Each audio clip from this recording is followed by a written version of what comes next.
আজকে তো মা চলে যাচ্ছে, সিঁদুর খেলায় আনন্দ করছি, কিন্তু আনন্দের মধ্যেও অনেক বিষাদ জন্মাচ্ছে। তারপরেও আশা করব যদি মা চলে যাওয়ার পরে দেশের পরিস্থিতি ভালো হয়, সবাই ভালোভাবে আমরা মিলেমিশে একসঙ্গে থাকতে পারি। সবাইকে বিজয়া দশমীর শুভেচ্ছা। আমরা মায়ের বিদায়ের মাধ্যমে আসলে বিষাদের সুর না, মা চলে গেলেন কৈলাসে, মা আবারও ফিরে আসবেন আগামী বছর। আমরা মায়ের আবার এখানে আসবার অপেক্ষায় আছি এবং আমরা আজকে থেকে আবার প্রহর গোনা শুরু করছি।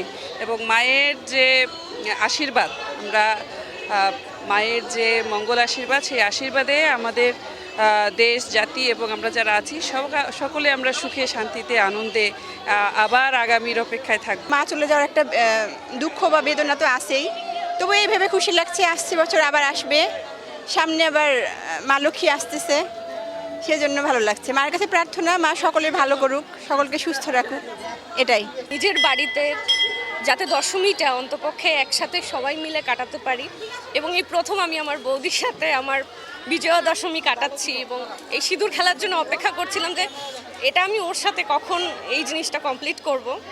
আমাদের প্রথম একসাথে দশমী এটা, আর মা তো চলে যাচ্ছে, অবশ্যই এটা দুঃখের একটা বিষয়, আমরা সবাই কষ্ট পাচ্ছি অনেক। আমাদের যারা সধবা বলতে গিয়ে যারা বিয়ে হয়েছে তারাই শুধু আমরা সিঁদুর খেলি কিন্তু মূলত। কিন্তু এখন দিনে দিনে হয়তো মানে অবিবাহিত যারা তারাও সিঁদুর খেলে। সিঁদুর আমাদের এমনি বিয়ের প্রতীক, আপনারা তো জানেন বিয়ের প্রতীক। আর সিঁদুর যেহেতু লাল, আর লাল হচ্ছে আমাদের হচ্ছে খুশির প্রতীক, হ্যাঁ, আনন্দের প্রতীক। প্রার্থনা যেন সকল সৃষ্টি তার ভালো থাকে, সুখে থাকে, শান্তিতে থাকে এবং পরিবারের সবার জন্য মঙ্গল কামনা করছি, সাথে দেশের সকলের যেন মঙ্গল কামনা করছি। সরকারের সার্বিক সহযোগিতা আমাদের প্রতি ছিল।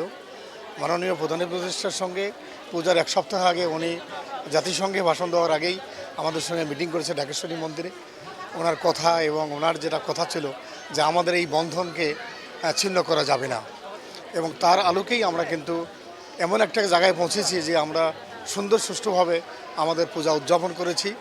এবং আমি রংপুর জেলার সভাপতি হিসেবে আমার অধীনে জেলায় ছিল 755টা মন্দির, মহানগরে 154টা। সুন্দর সুষ্ঠুভাবে সব আমরা উদযাপন করলাম। সকলকেই আমরা সবাই আমাদেরকে সহযোগিতা করেছে।